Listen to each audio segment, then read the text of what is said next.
करते हैं उनको खाली पहले स्टूडेंट वाले हैं, उनको खाली अपने बारे में नहीं सोचना, उनके हम लोगों के बारे में भी सोचना है। कश्मीर में स्कूल खुले तो फिर आ गए पत्थरबाज।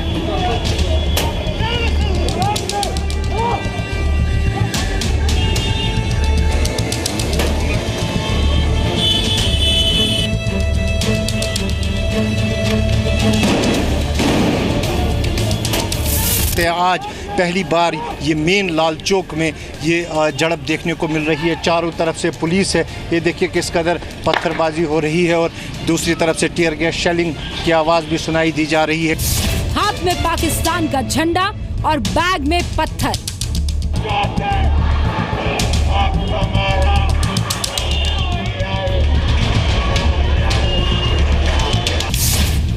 पत्थरबाजों को पढ़ाई से नहीं पाकिस्तान से प्यार।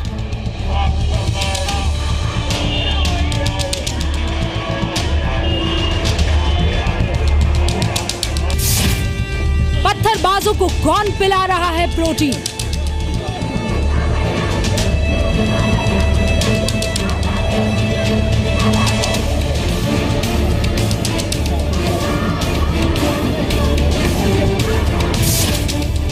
आबाद कश्मीर से परेशान है पत्थरबाज।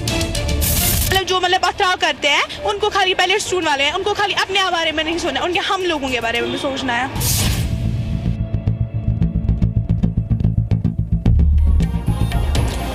तो ये आपने देखा कि हम किस तरीके की रिपोर्ट आपके लिए आज लेकर के आए हैं। एक सवाल से शुरुआत करते हैं और बेहतर तरीके से आप समझेंगे। सवाल ये, हम आपसे पूछते हैं आपका बच्चा स्कूल पढ़ने जाता है या पत्थर फेंकने? जाहिर है आपका जवाब होगा पढ़ने। जवाब होगा वो पढ़ाई लिखाई के लिए जाता है। लेकिन कश्मीर में कुछ स्कूलों के बच्चे गले में टाई बांधकर, कंधे पर स्कूल का बैग लटकाकर और स्कूल यूनिफॉर्म पहनकर सुरक्षा बलों पर पत्थर फेंक रहे हैं। और उन्हें चाहिए क्या? आजादी। अब सवाल है किस बात से आजादी? जाहिर है जो पढ़ना नहीं चाहते पत्थर फेंक रहे हैं। अगर उन्हें पढ़ाई से आजादी चाहिए तो मत पढ़ो। फिर स्कूल की दीवार तोड़कर दूसरे बच्चों का भविष्य वो क्यों तोड़ रहे हैं? अगर पैसे लेकर पत्थर फेंक रहे हो तो अपने माँ बाप से वो पूछें जो आपकी फीस के लिए लड़ाई लड़ रहे हैं। देश कश्मीर में खड़े हो रहे पत्थरबाजों की चिल्लर पार्टी से ये जानना चाहता है कि उन्हें अपने साथ जो करना है करें, उन्हें अपने साथियों के भविष्य पर पत्थर फेंकने की आजादी किसी ने नहीं दी है।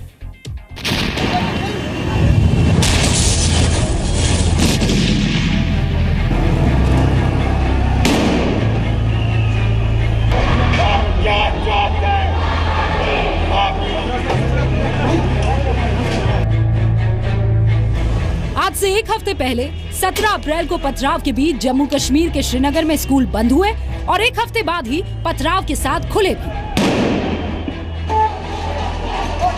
17 अप्रैल दक्षिण पुलवामा में एक कॉलेज में सुरक्षा बलों और छात्रों के बीच झड़प के बाद कश्मीर के कई स्कूलों के छात्रों ने पत्थरबाजी की। इसके बाद एक हफ्ते के लिए स्कूल बंद हो गए और आज स्कूल खुले। पत्थरबाजों के बैग से किताबें नहीं, पत्थर निकले। ये श्रीनगर के श्री प्रताप गवर्नमेंट कॉलेज की तस्वीर है, जहां छात्रों ने पुलिस की गाड़ियों पर पत्थर फेंके, सुरक्षा बलों की गाड़ियों पर भी पत्थर फेंके।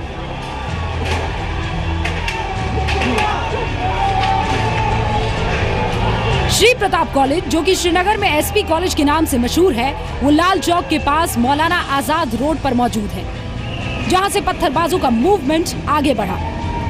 पहले जहां पुलिस और सिक्योरिटी फोर्सेस अंदर आए थे कॉलेज प्रेमिसेस के अंदर और वहां पर पत्थरबाजी हुई थी। करीबन 50 स्टूडेंट वहां पर माइनरी उनकी इंजरीज हुई थी। उसके बाद तमाम कॉलेज और स्कूल जो हैं कश्मीर घाटी के, वहां पर एक प्रोटेस्ट देखने को मिला था और उसके बाद एक हफ्ते तक यहाँ स्कूल्स और कॉलेज को बंद किया गया था। लेकिन आज जैसे ही ये स्कूल और कॉलेज खुले, हमने श्रीनगर के यहाँ पर देखा है प्रताप हाई स्कूल में पत्थरबाजी शुरू हो गई और तमाम ट्रैफिक यहाँ से बंद हुआ। इस वक्त पुलिस इनसे जूझ रही है। एसपी इंटर कॉलेज में पत्थरबाजी के बाद पत्थरबाज आगे उन स्कूलों की ओर बढ़े जो एक हफ्ते बाद खुले थे। साफ है, पत्थरबाजों का मकसद है कि ना वो पढ़े और ना किसी को पढ़ने दे। यहाँ पर भी पत्थरबाजों ने पुलिस की गाड़ियों पर पत्थर फेंके तो जवाबी कार्रवाई में सुरक्षा बलों ने भी आंसू गैस के गोले छोड़े। ये श्रीनगर का लाल चौक है। माना जा रहा है कि ऐसा पहली बार हुआ है कि पत्थरबाज श्रीनगर के लाल चौक तक पहुंच गए हैं। आप देखिए ये कैसे स्मोक शेल्स फेंके जा रहे हैं, एकदम से तितर बितर हो गया है सारा ये लाल चौक में। आप देख सकते हैं गाड़ियां भाग रही हैं और बड़ी मुश्किल से यहाँ लोग जो है जान बचाते हुए दिखे हैं। पूरा लाल चौक एकदम से बंद हुआ है, लेकिन आज पहली बार यहाँ श्रीनगर के लाल चौक में इतनी गंभीर झड़प, इतनी गंभीर पत्थरबाजी और सुरक्षा एजेंसियों जो जम्मू कश्मीर पुलिस है और स्टूडेंट्स के बीच झड़प देखने को मिल रही है। ये वो लोग हैं जिनके हाथ में पाकिस्तान का झंडा है। ये वो लोग हैं जिनकी जुबान पर पाकिस्तान का नाम है।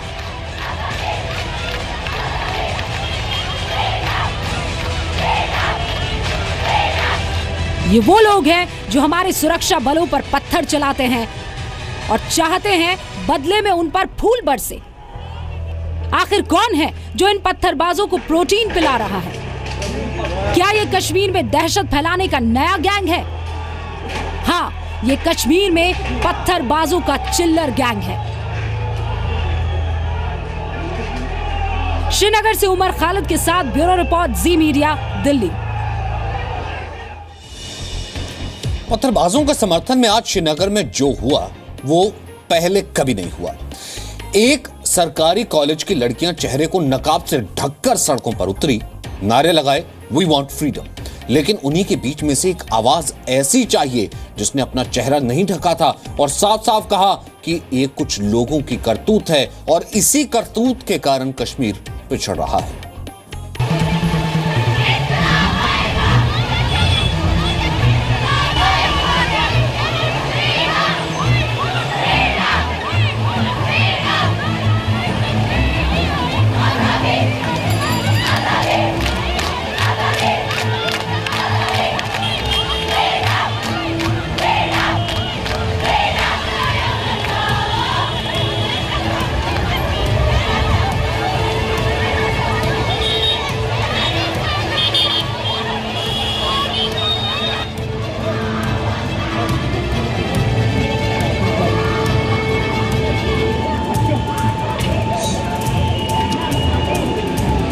कश्मीर में नकाब पहने स्कूली लड़कियों को आपने पहले भी देखा होगा, लेकिन कश्मीर के इतिहास में ये पहली बार हुआ है कि स्कूली लड़कियां पत्थरबाजों के साथ खड़ी हो रही हैं।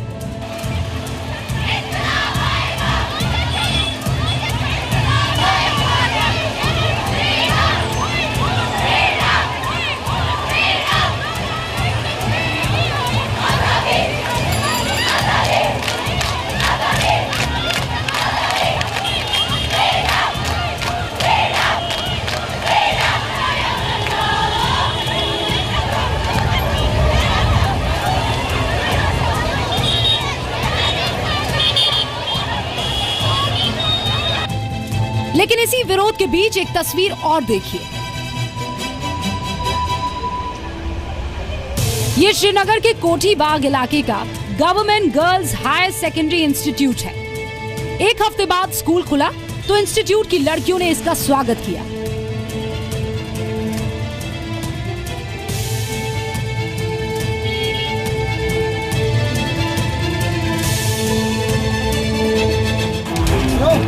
लेकिन तब तक पास के स्कूल में लड़कों ने पथराव शुरू कर दिया।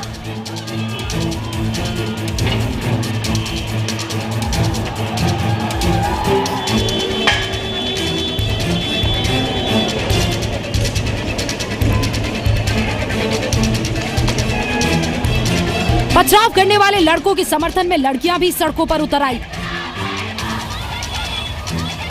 और नारे लगाए, हमें चाहिए आजादी।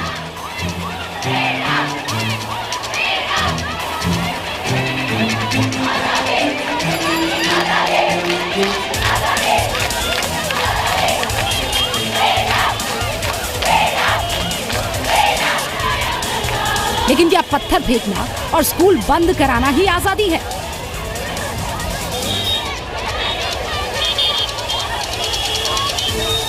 इसका जवाब दिया इन्हीं लड़कियों के साथ पढ़ने वाली इंशा ने।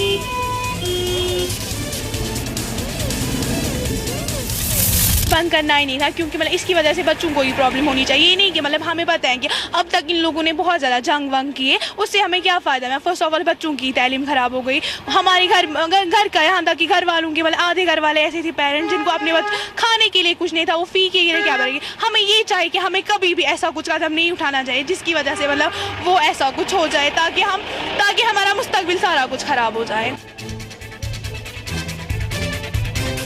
जो लोग चेहरे ढककर पत्थर फेंक रहे हैं, जो लोग चेहरे छिपाकर नारे लगा रहे हैं, जिनके अंदर सामने आकर कुछ कहने की हिम्मत नहीं है, वो जरा अपने बीच से ही आया ये जवाब भी सुन ले। खुले चेहरे से खरी बात। न्यू दिल्ली मतलब बाहर के बच्चे हैं, मतलब उनका मतलब मुस्तकबिल इतना अच्छा है कि मतलब हम उनके सामने कुछ भी नहीं है। ये नहीं कि मतलब हमें खाली अपने आप का मतलब जो मतलब पथराव करते हैं उनको खाली पहले स्टूडेंट वाले हैं, उनको खाली अपने बारे में नहीं सोचना, उनके हम लोगों के बारे में भी सोचना है। ये जवाब जाहिर करता है कि जो चंद लोग पत्थरबाजी कर रहे हैं वो पाकिस्तान से प्रायोजित सुपारी संगबाज हैं। जी हाँ, इन्हीं पत्थरबाजों को पाकिस्तान संगबाज की संज्ञा देता है। लेकिन ये भूल जाता है कि भारत में पत्थर फेंकने की साजिश रचने वाला पाकिस्तान अपने घर में बॉम्ब से बर्बाद हो रहा है। खालिद हुसैन के साथ ब्यूरो रिपोर्ट, जी मीडिया। आपने देखा होगा कि चंद सेकंड में इन पत्थरबाजों के साथ भीड़ जुट जाती है, जबकि कश्मीर में इतने कड़े सुरक्षा इंतजाम है, उसके बाद भी कैसे पत्थरबाजों के साथ भीड़ जो है, मॉब जिसे कहते हैं, वो बढ़ती चली जाती है। दरअसल इसके पीछे कारण है कुछ व्हाट्सएप ग्रुप है। उस व्हाट्सएप ग्रुप से मैसेजेस आते हैं और कैसे ये नेटवर्क फॉर्म होता है, ये रिपोर्ट सामने आई है, ये देखिए।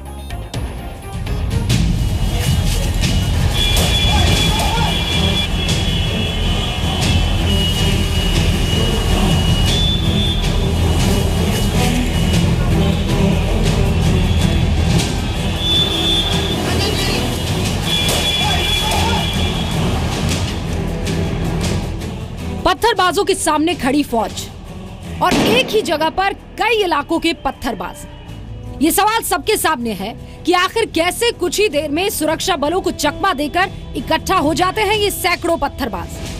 दरअसल इसके पीछे है पत्थरबाजों के वो ग्रुप्स जो व्हाट्सएप से चलते हैं कि वहां पहुंच जाइए और वहां पे पथराव करिए और फलाना और ढिमकाना, तो उनके खिलाफ कानूनी कार्रवाई भी की गई है। तो सोशल मीडिया इस वक्त एक वाहिद ऐसा जरिया है जहां पे आपने एक मैसेज की और उसके हज़ारों 10,000 रिसीवर्स होते हैं। फेसबुक पे कोई ग्रुप है, उसके 10,000, 12,000, 14,000, 20,000, 29,000, 40,000, 42,000 तक के फॉलोअर्स होते हैं। आपने एक अपडेट कर दिया तो 40,000 लोगों को वो पहुंच गया। व्हाट्सएप के जरिए पत्थरबाजों का नेटवर्क कैसे काम कर रहा था, ये हम आपको बताते हैं।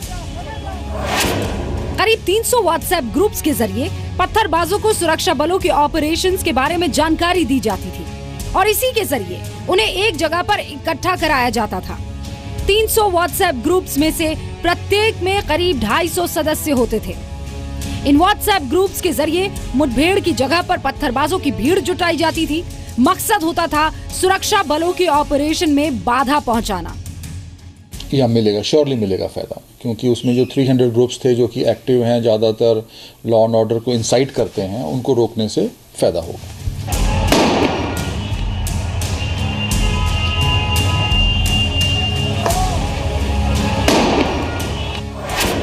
व्हाट्सएप के जरिए इन गुटों के कश्मीर के कई इलाकों के लोग जुड़े थे और लगभग 40,000 लोग इन ग्रुप्स में एक्टिव थे। सुरक्षा बलों ने इन ग्रुप्स की पहचान की और उन्हें पूछताछ के लिए बुलाया। ये जो आप कह रहे हैं, ये it's not the only problem, but surely एक मेन प्रॉब्लम है और इसका ये भी एक कारण है और इसको रोकने से थोड़ा इम्पैक्ट पड़ेगा। काउंसलिंग के दौरान सुरक्षा बलों को मालूम चला कि जहां पर मुठभेड़ होती वहां पर थोड़ी ही देर में 10 किलोमीटर दूर से पत्थरबाज इकट्ठा हो जा रहे थे और जब कश्मीर में मोबाइल इंटरनेट सर्विस बंद हुई तो ऐसी घटनाओं में कमी होने लगी। क्योंकि पहले उनका मेन जो रास्ता होता था मॉब इकट्ठा करने का, वो व्हाट्सएप ग्रुप के थ्रू था। अभी सिंस बैन किया गया है इनको और ये जरूर ढूंढेंगे कोई और रास्ता, वर्ड ऑफ माउथ या किसी और ढंग से, लेकिन हम इसको डील कर लेंगे। जैसे जैसे सिचुएशन इवॉल्व होगी अकॉर्डिंगली हम इसको डील करने की क्षमता रखते हैं। कि इंटरनेट सेवाएं बंद होने के बावजूद पत्थरबाजी की घटना हुई, तो क्या पत्थरबाजों ने नेटवर्किंग का कोई नया सिस्टम बना लिया है? कुछ लोग जो हमें लगे जो कि इसमें सीरियसली इन्वॉल्व नहीं हैं, जिन्होंने इसमें और कोई भी किसी भी तरीके से इसमें जो है वो मुलविस नहीं पाए गए हैं, तो उनकी हमने काउंसलिंग वगैरह की और जिनकी ऑफेंस थोड़ी कम पाई गई उनकी भी काउंसलिंग हुई। सुरक्षा बल ये मान रहे हैं कि व्हाट्सएप ग्रुप पर लगाम लगाने के बाद हो सकता है पत्थरबाज कोई नया नेटवर्क डेवलप कर ले। अब सवाल ये है कि आतंकियों का साथ देने वालों को किस बात से आजादी चाहिए? सुरक्षा बलों की जवाबी कार्रवाई पर सवाल खड़ा करने वाले ये याद रखें कि जो पत्थर बरसाएंगे वो बदले में फूल नहीं पाएंगे। श्रीनगर से खालिद हुसैन के साथ ब्यूरो रिपोर्ट जी मीडिया। तो ये तस्वीर जो हम दिखा रहे थे पत्थरबाजों की ब्रेक से पहले, ये तस्वीर सिर्फ आज की तस्वीर नहीं है। हर बार हम और आप ये सुनते हैं और ये कहते हैं कि बात ठीक हो जाएगी, लेकिन बात किससे होगी, बात कैसे ठीक होगी, ये सियासत आपस में कर क्या रहा है, नुकसान इस जनता को होता है, जम्मू कश्मीर को इस हालात तक कौन लेकर के आया है, इस सवाल का जवाब आज खोजेगा जरूर।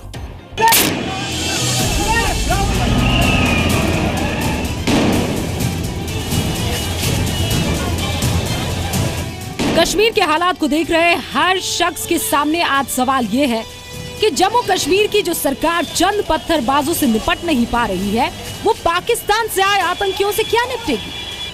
पत्थरबाजों का ये हौसला उनका अपना है या फिर उन्हें मुहैया कराया जा रहा है, या फिर पीडीपी बीजेपी की साझा सरकार पत्थरबाजों की कृपा पर निर्भर हो गई है? ये कहना कि संघबाज जब तक कि वो आखिरी पत्थर बंद हो जाएगा फिर बात होगी, ये कभी होने वाला नहीं है। और बातचीत के ही से ही कोई हल निकल सकता है, मगर बातचीत सिर्फ बातचीत के लिए नहीं होना चाहिए। कश्मीर के हालात को लेकर जम्मू कश्मीर की मुख्यमंत्री महबूबा मुफ्ती आज दिल्ली में प्रधानमंत्री नरेंद्र मोदी और गृह मंत्री राजनाथ सिंह से मिली। बातचीत के बाद महबूबा ने ये तो कहा कि पत्थरबाजी और गोली के माहौल में बातचीत नहीं हो सकती।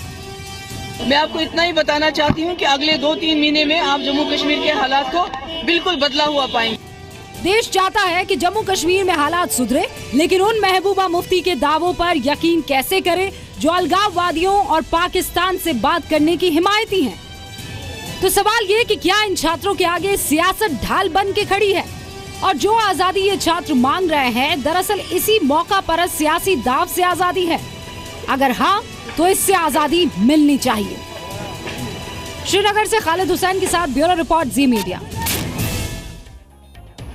तो अब बात सिर्फ बात करने से बात नहीं बनेगी, या फिर बैठने से, ये देखने से कि हालात अपने आप सुधर जाएंगे, ये भी बात नहीं बनेगी। अब कहीं ना कहीं बात एक्शन से ही बनेगी। सरकार को जल्द इस पर एक पूरा प्लान बनाना होगा।